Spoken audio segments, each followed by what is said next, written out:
لا الہ الا اللہ محمد رسول اللہ، لا الہ الا اللہ محمد رسول اللہ، لا الہ الا اللہ محمد رسول اللہ۔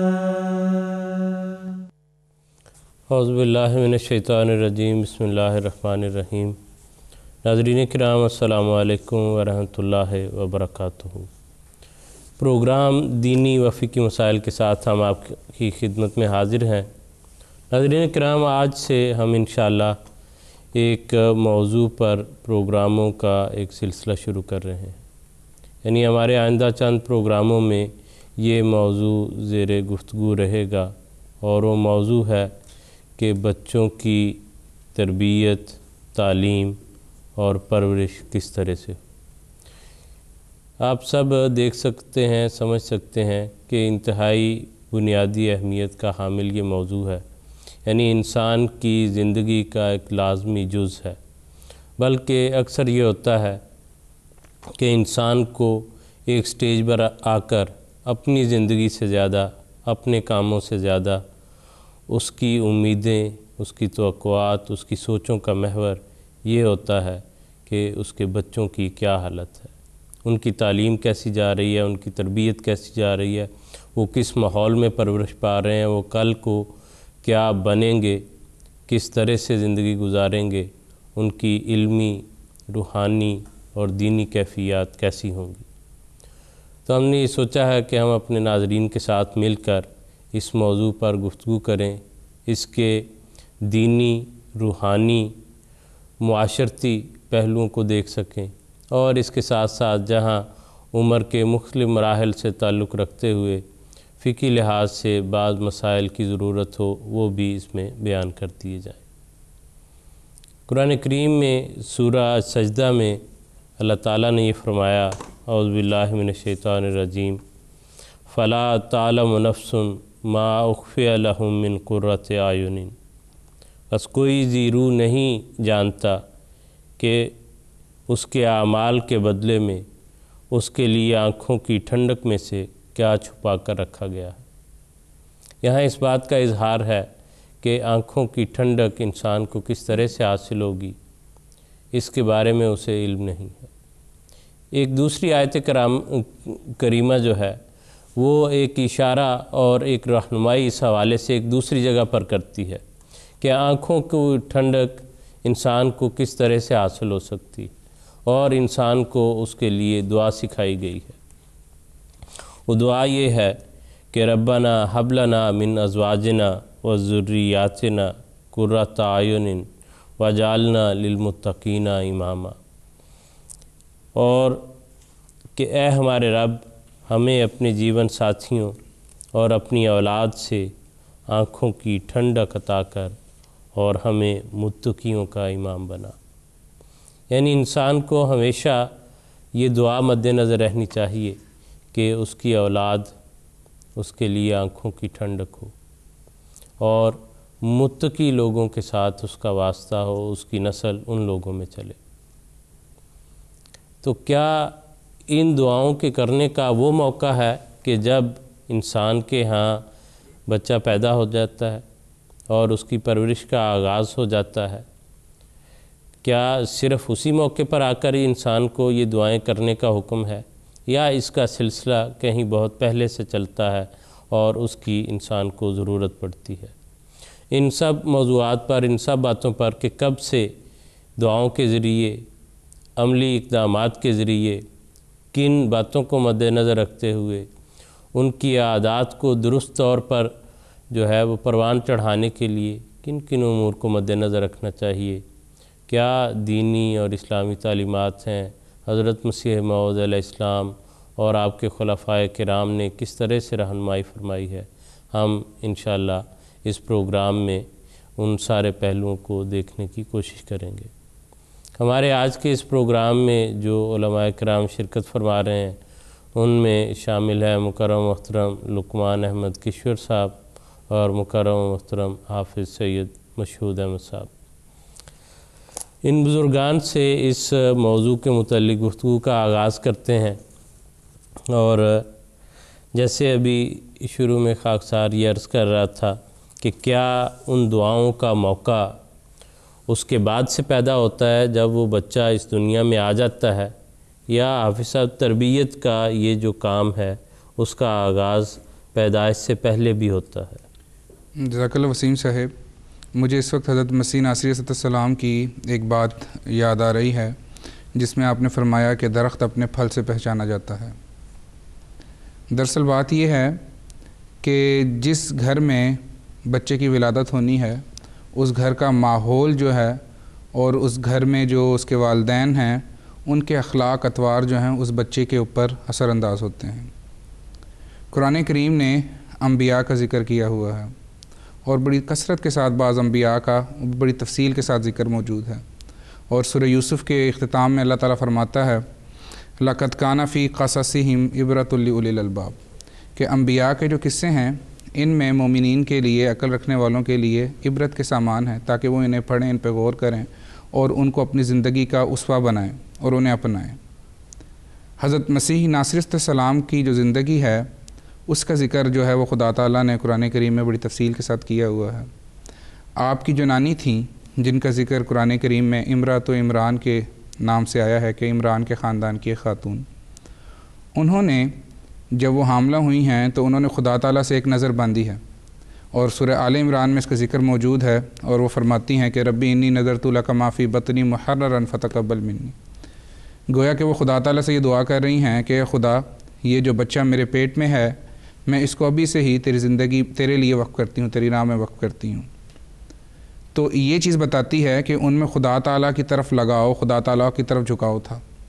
اور جس کا نتیجہ پھر یہ ہوا کہ پھر خدا تعالیٰ نے حضرت مریم جیسی آپ کو اولاد عطا کی، اور حضرت مریم علیہ السلام کی جو پرورش ہوئی ہے وہ بھی خدا تعالیٰ کے ایک برگزیدہ نبی حضرت زکریا علیہ السلام کے گھر میں ہوئی ہے۔ تو آپ کی تربیت تھی جس نے پھر آپ کو جو ہے وہ قرآن کریم میں اتنے بڑے مقام پر فائز کیا گیا ہے، اور آپ کی خدا تعالیٰ نے اتنی جو ہے وہ تعریف فرمائی ہے۔ پھر خدا تعالیٰ نے آپ کو حضرت مسیح ناصری علیہ السلام جیسا بیٹا عطا کیا۔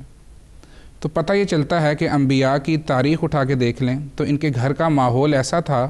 کہ وہ اس قابل تھا جو قابل تقلید ہو، اور پھر خدا تعالیٰ کا فضل اس کے شامل حال ہوا، تو پھر یہ انعامات جو اتنے وسیع اور اتنے بلند اور عرفہ ہیں وہ انہیں نصیب ہوئے۔ یہی حال ہمیں حضرت موسیٰ علیہ السلام کے واقعے میں بھی نظر آتا ہے کہ کس طرح سے خدا تعالیٰ آپ کی والدہ سے کلام کرتا تھا۔ پھر موجودہ دور میں حضرت مسیح موعود علیہ السلام ہیں، تو انہوں نے بھی اپنی کتب میں اپنے آبا کا ذکر کیا ہوا ہے، اپنے جو ہیں وہ دادا اور پردادا کا ذکر کرتے ہوئے آپ نے بیان فرمایا کہ ہمارے گھروں میں تو 500 حفاظ ایک وقت میں ہوا کرتے تھے، اور قرآن کریم کے دور ہوا کرتے تھے، مساکین کو اور یتامہ کو کھانا کھلایا جاتا تھا۔ تو یہ گھر کا ماحول ہے جو پھر خدا تعالیٰ کے فضل کو مزید جذب کرتے ہوئے پھر جو اولاد ہوتی ہے وہ خدا تعالیٰ کے مقربین میں شامل کی جاتی ہے۔ حضرت خلیفۃ المسیح الاول کا ایک واقعہ مجھے یاد آ گیا ہے جس میں یہ بات ہمیں پتہ چلتی ہے کہ حضرت عمر رضی اللہ تعالیٰ عنہ سے آپ کا جو ہے وہ نسب ملتا ہے، اور کہا یہ جاتا ہے کہ حضرت خلیفۃ المسیح الاول تک جتنے بھی آپ کے آبا تھے وہ سارے کے سارے حافظ قرآن تھے۔ تو وہ قرآن کریم کی برکت تھی، قرآن کریم کی ایک لگاؤ تھا، اور خدا تعالیٰ کا فضل تھا کہ خدا تعالیٰ نے پھر جو اس نسل میں ایک بیٹا پیدا ہوا اس کو پھر صدیق اکبر کا مثیل قرار دیا گیا، حضرت ابو بکر صدیق کا مثیل قرار دیا۔ تو پتہ یہ چلتا ہے کہ گھر کا جو ماحول ہے وہ بچوں کی تربیت، خدا تعالیٰ کے قریب ہونے میں، اطاعت میں اور فرما برداری میں ایک بہت بڑا پہلو جو ہے وہ اپنا جو ہے وہ ادا کرتا۔ شادی کی جو اغراض ہیں ان کے بارے میں جو آیات 3 تلاوت کی جاتی ہیں خطبہ نکاح میں، اس میں بھی خدا تعالیٰ نے اسی طرف ہی زور دیا ہے، اور تینوں آیات میں اللہ تعالیٰ نے ایک موضوع جس پر زور دیا ہے وہ ہے اتقوا اللہ کا ہے، کہ جب شادی کا بندھن باندھا جائے تو مرد بھی خدا تعالیٰ کا تقوی اختیار کرے، اور جو عورت ہے جو اس گھر میں شامل ہو رہی ہے وہ بھی خدا تعالیٰ کا تقوی اختیار کرے۔ تو تقوی کو بنیاد بناتے ہوئے خدا تعالیٰ یہ کہتا ہے کہ اپنے گھر کے ماحول کو خدا تعالیٰ کی محبت، خدا تعالیٰ کے پیار سے بھر دو، اور پھر اس کے نتیجے میں جو اولاد ہوگی وہ انشاءاللہ خدا تعالیٰ کے قریب بھی ہوگی اور خدا تعالیٰ کے فضل اور انعامات کی وارث بھی بنے گی۔ ایک چیز اور جو میں یہاں پہ سمجھتا ہوں بات بیان کر دینی چاہیے اور ضروری بھی ہے کہ حضور صلی اللہ علیہ وآلہ وسلم نے اسی لیے بہت زیادہ زور دیا ہے کہ بیوی کا جب انتخاب ہو تو کس قسم کی عورت کو جو ہے وہ ترجیح دینی چاہیے۔ مثلا ایک حدیث میں اگر حضور صلی اللہ علیہ وسلم نے یہ بیان فرمایا ہے کہ جب تم کسی عورت سے شادی کرو تو اس میں 4 چیزیں دیکھ لو، اس کا مال دیکھ لو، اس کا حسب نسب دیکھ لو، اس کی شکل و صورت اگر حسین ہے تو وہ دیکھ لو، اور اس کی سیرت و کردار بھی دیکھ لو، اور فرمایا کہ فَاصْفُرْ بِذَاتِ الدِّین، جو سیرت کا پہلو ہے اس کو بہرحال فوقیت دینی ہے، اگر باقی چیزیں ہوں تو وہ اس کے ساتھ ایک اضافی خوبی ہوگی۔ کہ کسی عورت سے شادی کی وجہ جو یہ 4 چیزیں اس میں ہو سکتی ہیں، اور ان میں جو ہے فَاصْفُرْ بِذَاتِ الدِّین، جو دین کا پہلو ہے اس کو بہرحال نمایاں حیثیت ہونی چاہیے، اس کو جو ہے وہ ترجیح دینی چاہیے۔ اور ایک موقع پر آپ صلی اللہ علیہ وسلم نے فرمایا کہ دنیا ایک جو ہے وہ متاع ہے، سامان ہے، اور دنیا کی جو سامانوں میں سے چیزوں میں سے جو بہترین چیز ہے وہ فرمایا کہ امرأۃ الصالحہ، وہ ایک صالح بیوی جو ہے وہ کسی شخص کی جو ہے وہ سب سے بڑی متاع ہو سکتی ہے۔ اور افضل کہ اس سے قطعاً یہ مراد نہیں ہے، جو سننے والوں کے لیے میں یہ عرض کرنا چاہتا ہوں کہ یہ ساری ذمہ داری صرف بیوی پہ عائد ہوتی ہے کہ وہ بیوی نیک ہو، یہ دونوں طرف وہی بات اپلائی ہوتی ہے۔ بالکل درست بات ہے۔ ایک لڑکی جب دیکھے گی تو اس کو بھی اپنے خاوند میں یہ خصوصیات تلاش کرنی چاہیے، اور ایک لڑکا جب دیکھے گا تو اس کو بھی اپنی بیوی میں یہ خصوصیات دیکھنی چاہیے۔ بالکل بجا فرمایا۔ مجھے اسی موقع پر ایک حدیث بھی یاد آ گئی ہے، حضور صلی اللہ علیہ وآلہ وسلم نے بیان فرمایا ہے کہ اللہ رحم کرے اس شخص پر کہ جو رات کو اٹھتا ہے اور اٹھنے کے بعد وہ اپنی بیوی کو بھی جگاتا ہے اور نماز ادا کرتے ہیں، خدا تعالیٰ کے حضور حاضر ہوتے ہیں، تہجد پڑھتے ہیں۔ اور حضور نے فرمایا کہ اگر بیوی جو ہے وہ پس پش کچھ تردد کا شکار ہوتی ہے تو پھر مرد جو ہے وہ پانی کے تھوڑے سے چھینٹے ڈال کر اس کو اٹھائے، اور فرمایا کہ وہ عورت بھی خدا تعالیٰ کے بہت رحم کے قابل ہے جو اسی طرح کا معاملہ اپنے خاوند سے کرے کہ وہ خود اٹھتی ہے اور تہجد پڑھتی ہے اور اپنے خاوند کو بھی اٹھاتی ہے۔ تو پھر آگے وہی الفاظ آپ صلی اللہ علیہ وسلم نے بیان کیے ہیں کہ اگر خاوند اٹھنے میں کچھ تردد دکھاتا ہے تو وہ بھی پانی کی کچھ چھینٹے لے کر اس خاوند کے چہرے پر ڈالتی ہے تاکہ وہ اٹھے۔ تو گویا کہ تربیت کا جو معاملہ ہے یہ باپ اور ماں دونوں کے اوپر اسی طرح کا ہی ہے جس طرح سے ہونا چاہیے۔ باقی بات یہ ہے کہ شادی کا ایک مقصد جو ہے وہ بہرحال جو ہے وہ بقائے نسل ہے، اور اللہ تعالیٰ نے قرآن کریم میں بیان بھی فرمایا ہوا ہے، اور ایک آیت جو نکاح کے خطبے کے دوران پڑھی جاتی ہے وَلْتَنْظُرْ نَفْسٌ مَا قَدَّمَتْ لِغَدٍ، کہ انسان دیکھے کہ اس نے اپنے آگے اپنے مستقبل کے نفع کے لیے کیا بھیجنا ہے، تو وہ اولاد کا حصول بھی ہے۔ تو وہ موقع جب انسان جو ہے وہ اس خدا تعالیٰ کے احکام پر عمل کرتے ہوئے اپنی بیوی کے قریب جاتا ہے اور تعلقات قائم کرتا ہے، اس موقع پر بھی حضور صلی اللہ علیہ وآلہ وسلم نے ایک دعا سکھائی ہے، اور وہ دعا جو ہے خود اس بات کی غمازی کرتی ہے، عکاسی کرتی ہے کہ یہ جو تعلقات ہیں ان کا محور اور ان کا مقصد کیا ہونا چاہیے۔ حضور صلی اللہ علیہ وسلم نے یہ دعا سکھائی کہ جب تعلقات قائم کیے جائیں تو اس وقت یہ دعا پڑھی جائے اللہم جنبنا الشیطان وجنب الشیطان ما رزقتنا، کہ اے خدا ہمیں شیطان کے جو اس کے اثرات ہیں یا اس کی جو اس کا جو بہکانا ہے اس سے بھی ہمیں محفوظ رکھ، اور جو اولاد تو ہمیں دے اس کو بھی شیطان کے ہر طرح کے شرور سے محفوظ رکھ۔ تو یہ چیز بتاتی ہے کہ جب انسان اپنے آپ کو بھی خدا تعالیٰ کے حضور یہ دعا کر رہا ہے کہ مجھے شیطان کے شرور سے دور رکھ، اور میری اولاد جو تو ہمیں عطا کرے گا اس کو بھی دور رکھ، تو پتہ چلتا ہے کہ وہ خود بخود خدا تعالیٰ کے قریب ہو رہا ہے۔ تو اسی چیز کو ہی جو احادیث میں حضور صلی اللہ علیہ وسلم نے تمام بنی نوع انسان، تمام مسلمانوں کو سکھاتے ہوئے یہ ارشاد فرمایا کہ یہ دعا ضرور پڑھا کریں تاکہ شیطانی وساوس اور اس کے جو اثرات ہیں اس سے محفوظ رہا جا سکے۔ تو گویا کہ ہمیں اس سارے بات سے یہ نظر آتا ہے کہ تربیت کے لیے کوئی انتظار نہیں کیا جاتا کہ وہ بچہ آئے اور پھر اس کی عمر بڑی ہونی شروع ہو تو وہ تربیت کی جائے۔ دعاؤں کے ساتھ، اچھے ماحول کے ساتھ ایسا ماحول اس کو میسر کرنا، مہیا کرنا یہ ضروری ہے جہاں پر وہ آنکھ کھولے تو اس کے نتیجے میں وہ پروان چڑھ سکتا ہے۔ کہ کیونکہ یہ اسی طرح ہے کہ کوئی شخص جو ہے ایک درخت کے جب وہ لگایا جائے تو اس کی آبیاری نہ کرے، اس کی حفاظت نہ کرے، اور 2-4 سال کے بعد یہ انتظار کرے کہ اب اس کے اوپر بہت اچھا پھل لگنا چاہیے، یا یہ شکوہ کرے کہ اب اس پر اچھا پھل کیوں نہیں آ رہا، تو یہ تو دنیا کے جو ہے قاعدہ قانون اس میں بھی ہمیں کسی جگہ نہیں نظر آتا کہ جب انسان کو یہ خواہش ہے کہ اس کا درخت اچھا ہو، اس کا پھل اچھا ہو اس پر، تو اس کے لیے وہ ہمیشہ اس کی جو ہے وہ خیال رکھتا ہے، اس کی آبیاری کرتا ہے، اس کی کانٹ چھانٹ کرتا ہے، اس کو وقت پر پانی دیتا ہے، تو تبھی جا کے جو ہے وہ درخت اچھا جو ہے وہ پھل دیتا ہے۔ ایک جگہ خاکسار نے کسی جگہ ایک شعر جو ہے وہ لکھا ہوا پڑھا کہ وہ لکھا ہوا تھا کہ جوانی میں عدم کے واسطے سامان پیدا کر، مسافر شب کو اٹھتے ہیں جو جانا دور ہوتا ہے۔ تو منزل جو ہے اس کے لیے انسان کو پہلے سے تیاری کرنی پڑتی ہے۔ نسلیں جن سے انسان توقعات وابستہ کرتا ہے ان سے عین اس موقع پہ جا کے مطالبہ نہیں کیا جا سکتا کہ آپ کو اب یوں ہونا چاہیے یا یوں ہونا چاہیے یا فلاں کام کرنا چاہیے، فلاں مرحلے تک پہنچ جانا چاہیے، یا یہ شکوے کرنا کہ اب وہ بگڑ گئے ہیں۔ اس کے لیے انسان کو خود جو ہے وہ لمبے وقت پہلے محنت کرنی پڑے گی، ان کا روحانی، اخلاقی، علمی ہر لحاظ سے خیال رکھنا پڑے گا، تو تبھی وہ جو ہے اس مقام تک اللہ تعالیٰ کے فضل سے پہنچ سکیں گے۔ لقمان صاحب، ابھی بچوں کی تربیت کا جو ہے وہ ذکر ہو رہا ہے، تو آپ یہ فرمائیں کہ ایک بچے کی زندگی کا ایک حصہ وہ ہے جب وہ ماں کے پیٹ میں ہوتا ہے، حمل کے دوران ہوتا ہے، تو کیا حمل کے دوران ہونے والی باتوں کا اور کاموں کا بھی بچے کی تربیت پر یا اس کے روح پر کوئی اثر پڑتا ہے؟ آج سے 1400-1500 سال پہلے رسول کریم صلی اللہ علیہ وسلم نے جو تعلیمات اپنی ماننے والوں کو دی تھیں اور جس رنگ میں تربیت کی ماؤں کی، باپوں کی، تو اس وقت ہی ان کو بتا دیا تھا کہ یہ یاد رکھنا کہ جب بچہ ابھی ماں کے پیٹ میں ہوتا ہے تو ابھی وہ 4تھے ماہ میں ہوتا ہے، تو 4.5 ماہ کی عمر کے دوران اس میں خدا تعالیٰ کی طرف سے روح پھونک دی جاتی ہے۔ تو یہ چیز بتاتی ہے کہ گویا جب بچہ ابھی ماں کے پیٹ کے اندر ہے تو اس کے اندر ایک جان پیدا ہو چکی ہے۔ وہی ترتیب اگر مد نظر رکھی جائے جو خدا تعالیٰ نے بھی سورۃ المومنون کی آیات میں ایک جان کے پیدا کرنے کی، ایک تخلیق کی پورے وہ مدارج بیان فرمائے ہیں، تو ان تمام باتوں کو مد نظر رکھتے ہوئے یہ بات ہمیں مد نظر، یہ ذہن نشین ہونی چاہیے کہ بچہ جب ابھی ماں کے پیٹ میں ہے تو اس نے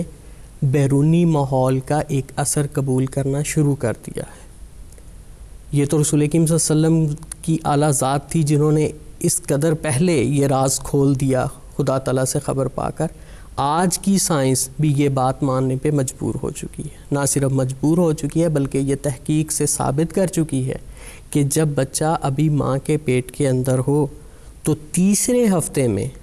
کنسیپشن کے 3 ہفتے میں اس کے اندر دماغ کی ساخت کے لیے جو ایک ٹیوب بننا شروع ہوتی ہے، اور جو 8ویں ہفتے تک جا کے مکمل ایک دماغ کی جو بناوٹ ہے اس کا رنگ اختیار کر لیتی ہے۔ گویا یہ سفر اس کے 3 ہفتے سے لے کے 8ویں ہفتے تک چلتا چلا گیا۔ گویا اب اس دوران بچے کے ساتھ، بچے کی والدہ کے ساتھ بیرونی ماحول میں جو کچھ ہو رہا ہے وہ اس بچے کی جو تعمیر ہے ماں کے پیٹ میں اس پر اثر انداز ہو رہا ہے، چاہے وہ اس کی جسمانی ساخت کے لحاظ سے ہے، چاہے وہ اس کی دماغ کی بناوٹ کے لحاظ سے ہے، چاہے وہ اس کے دل سے تعلق رکھنے کے۔ تو اب جب سائنس یہ مانتی ہے کہ اگر ڈومیسٹک ایبیوز جو گھریلو ناچاکی ہے یا جو پیرنٹل ایٹیچیوڈ ہے، بیہیویئر ہے آپس میں، ان کے نتیجے میں پیدائش مینٹل ڈسیبلٹی کی شکل میں بھی ہو سکتی ہے، یا ویسے جسمانی طور پر کوئی معذوری اس بچے میں پیدا ہو سکتی ہے۔ تو جب سائنس یہ ماننے پہ تیار ہے اور ثابت کر چکی ہے کہ ان تمام چیزوں کے اثر کی وجہ سے بچے کی جو جسمانی ساخت متاثر ہوتی ہے، تو گویا اس دوران جو معاملات والدہ یا والد کی طرف سے پیش آ رہے ہیں یا والدہ کر رہی ہے یا جو وہ سن رہی ہے، تخلیق کے مراحل میں بھی قرآن کریم میں السمع والبصر، سماعت کا پہلے ذکر کیا ہے خدا تعالیٰ نے، کہ خدا تعالیٰ جان کے پیدا ہونے سے پہلے یا جان کی پیدائش کے دوران سماعت، جو قوت سماعت ہے، اس کو پہلے پیدا کرتا ہے۔ اور سائنس بھی یہ مانتی ہے کہ جو 16 سے 18 ہفتے کے دوران جب بچے کی پیدائش ہو رہی ہوتی ہے تو اس میں بچے میں ساؤنڈز کے ایفیکٹ کے نتیجے میں ریئیکشن پیدا ہونا شروع ہو جاتا ہے، جس کے نتیجے میں وہ چھوٹی چھوٹی ککس یا ماں اپنے پیٹ میں اس کو محسوس کرنا، وہ خوشی کی جب ماں خوش ہو رہی ہوگی تب بھی بچے کو محسوس ہوگا، جب ماں ڈپریشن میں ہے، اداس ہے، تب بھی بچے کو وہ فیل ہوگا۔ تو اسی لیے ہمارے خلفاء نے اور ہمارے بزرگان جنہوں نے تربیت کی ہماری اور آئندہ کی نسلوں کی تربیت کی ذمہ داری لی، انہوں نے بار بار اس چیز کی طرف توجہ دلائی کہ اس دوران مائیں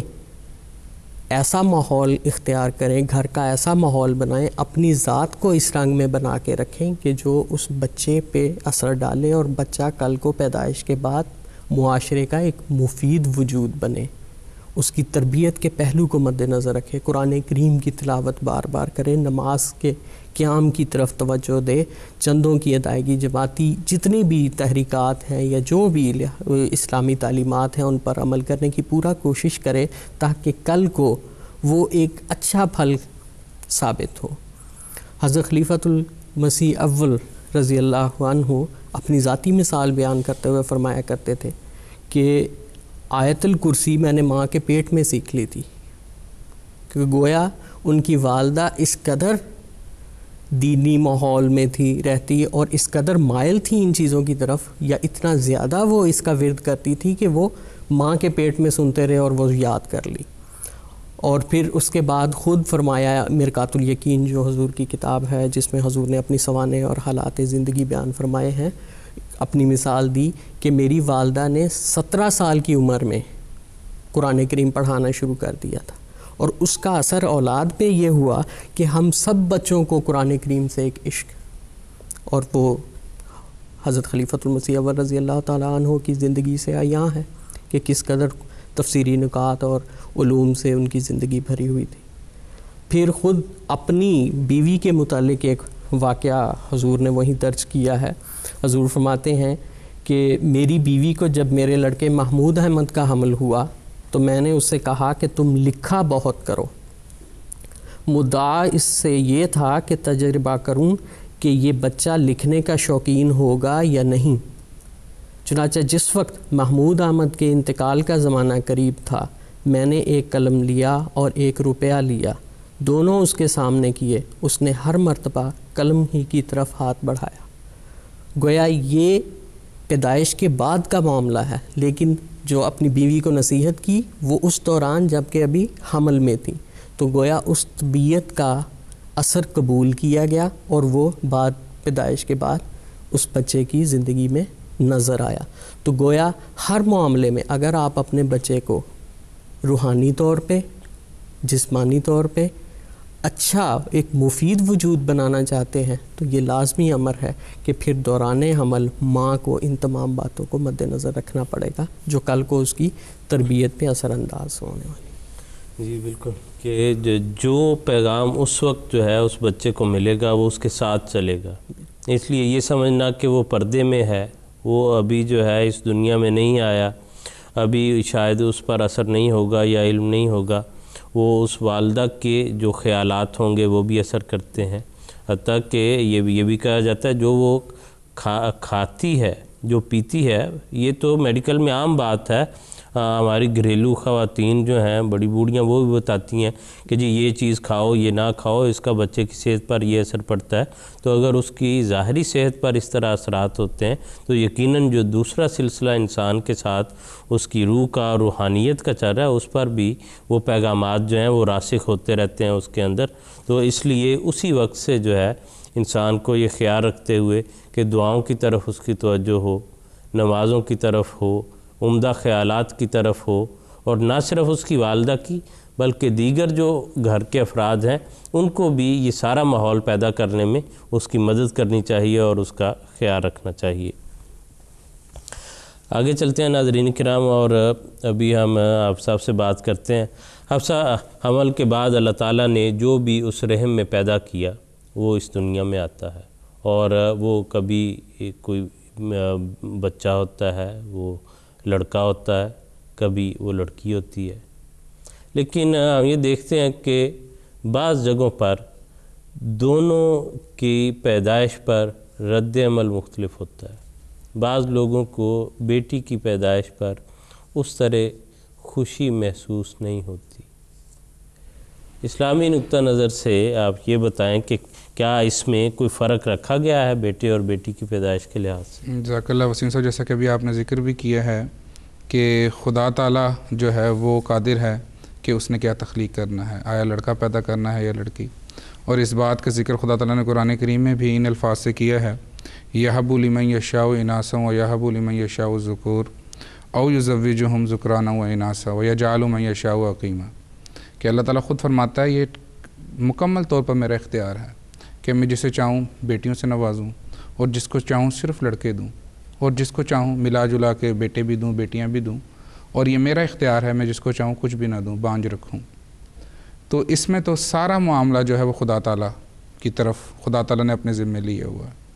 اور خدا تعالیٰ سے لڑائی نہیں ہو سکتی، یہ بات تو بہرحال ایک حتمی بات ہے، اور خدا تعالیٰ کی رضا پر راضی رہنا ہی ہر طرح کی برکات کا موجب ہے۔ وہ لوگ جو بچی کی پیدائش پر غم کا شکار ہو جاتے ہیں، یا ان کا چہرہ کالا ہو جاتا ہے، یا وہ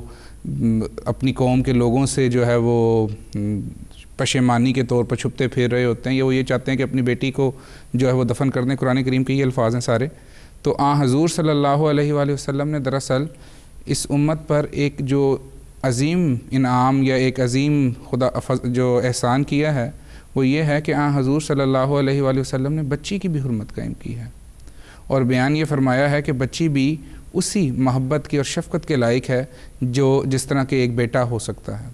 مثلا ایک موقع پر حضور صلی اللہ علیہ وآلہ وسلم نے بیان کیا، اور صحیح بخاری کتاب الادب میں یہ حدیث مذکور ہے، حضور صلی اللہ علیہ وآلہ وسلم نے بیان فرمایا کہ وہ شخص جس کے گھر 3 بیٹیاں ہوں اور وہ تینوں بیٹیوں کی بہت اعلیٰ رنگ میں تربیت اور ان کی تعلیم کا خیال رکھے، ان کے کھانے پینے کا، ان کے پہننے اوڑھنے کا خیال رکھے، اور لڑکے اور لڑکی میں کوئی تمیز نہ رکھے، تو حضور صلی اللہ علیہ وآلہ وسلم نے بیان فرمایا کہ ایسا شخص جو ہے وہ جنت کا حقدار بن جاتا ہے۔ ایک صحابی جو حضور صلی اللہ علیہ وسلم کی مجلس میں بیٹھے ہوئے تھے، انہوں نے کہا کہ حضور اگر 2 ہوں تو حضور صلی اللہ علیہ وسلم نے فرمایا کہ 2 ہوں اور اس کی اعلیٰ تربیت کرے تو وہ بھی جنت کا حقدار ہے۔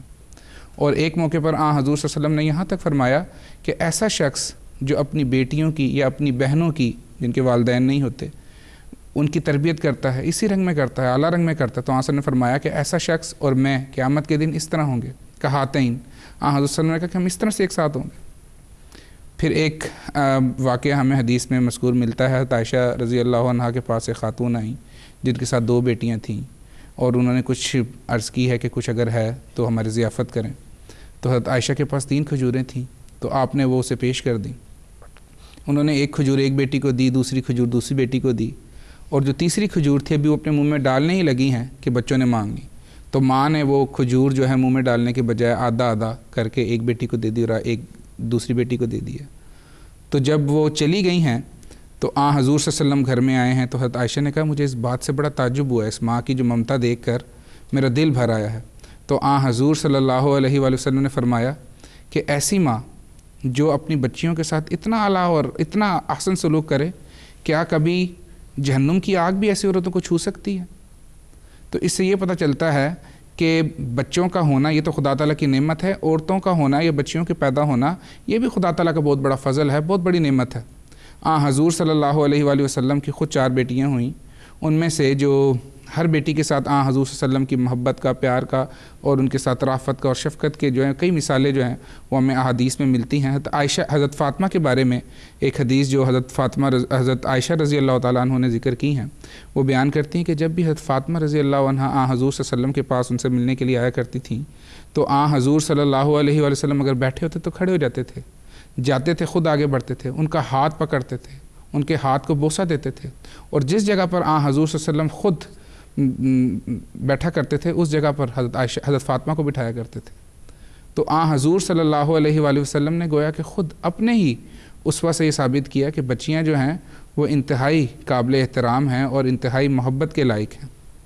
ایک بات میرے ذہن میں آئی، پڑھتے ہوئے سامنے بھی آئی، میرا خیال ہے بیان کر دینا چاہیے۔ خدا تعالیٰ کو زیادہ بہتر پتہ ہے کہ بیٹی زیادہ رفع نساء ہوگی انسان کے لیے کہ بیٹا،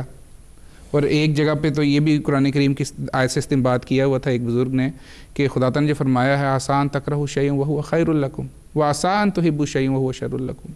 کہ ممکن ہے کہ ایک چیز جس کو تم برا سمجھ رہے ہو وہ تمہارے لیے بہت زیادہ فائدہ مند ہو، اور ایک چیز جس کو تم پسند کر رہے ہو سکتا ہے وہ تمہارے لیے ضرر کا موجب ہو۔ تو مجھے ایک واقعہ یاد آ گیا حضرت میر ناصر نواب صاحب کا۔ انہوں نے جب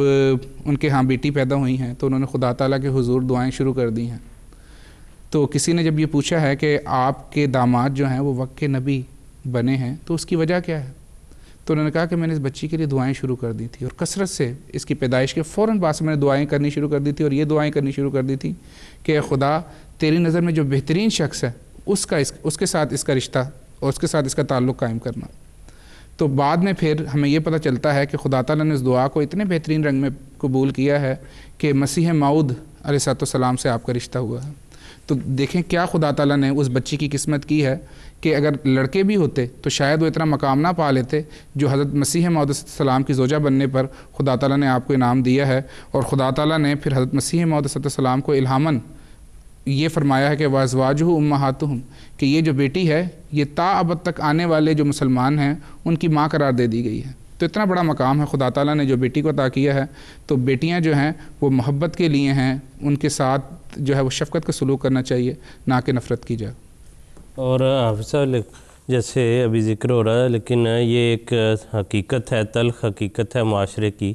کہ بعض لوگ جو ہیں ابھی بھی ایسا رویہ جو ہم اسلام کی ابتدائی وقت کی یا زمانہ جہالت کی بات کر رہے تھے،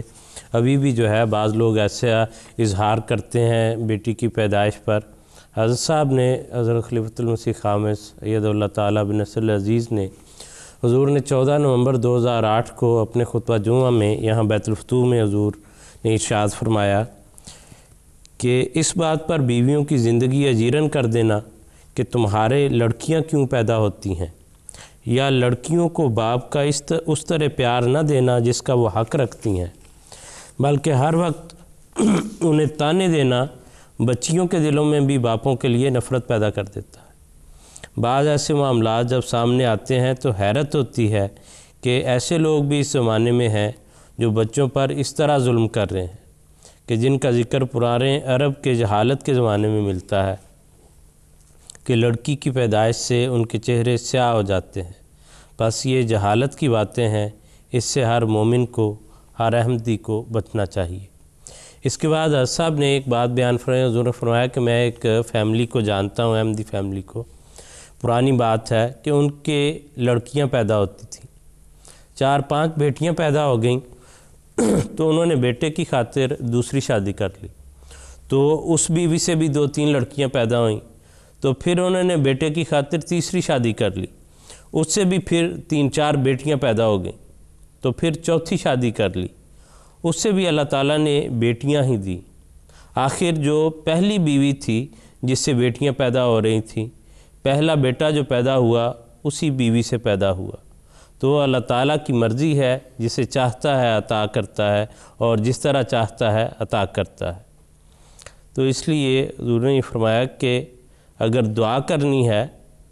تو نیک اولاد کی دعا مانگنی چاہیے، نہ کہ انسان اس تخصیص میں پڑے، اور وہ اللہ تعالیٰ کی عطا ہے، اللہ تعالیٰ جو پسند فرمائے وہ دے دے۔ اور دعا یہ سکھائی قرآن کریم نے کہ رب ہب لی من الصالحین، کہ اے رب مجھے نیک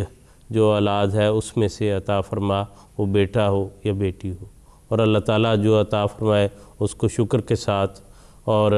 اس کے اچھی نیت کے ساتھ، اچھی تربیت کی خاطر جو ہے قبول کر لینا چاہیے۔ جہاں حضور صلی اللہ علیہ وسلم نے فرمایا کہ اس سے بڑھ کر اچھا تحفہ نہیں ہے کہ جو اچھی تربیت کے رنگ میں ایک باپ اپنی اولاد کو دے سکتا ہے۔ تو اس لیے تربیت اور ان کی روحانیت کا خیال رکھتے ہوئے انسان کو اپنی زندگی گزارنی چاہیے۔ انشاءاللہ اگلے ہفتے بھی ہم اسی موضوع پر گفتگو کریں گے۔ آپ کوئی بات پوچھنا چاہیں، کوئی مشورہ دینا چاہیں، کوئی سوال آپ کے ذہن میں پیدا ہو تو ضرور ہمیں لکھیے گا، ہم بڑی خوشی سے اس کو بھی شامل کریں گے۔ اجازت دیجیے، السلام علیکم ورحمۃ اللہ وبرکاتہ۔ لا الہ الا اللہ محمد رسول اللہ،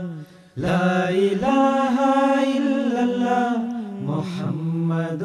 رسول اللہ۔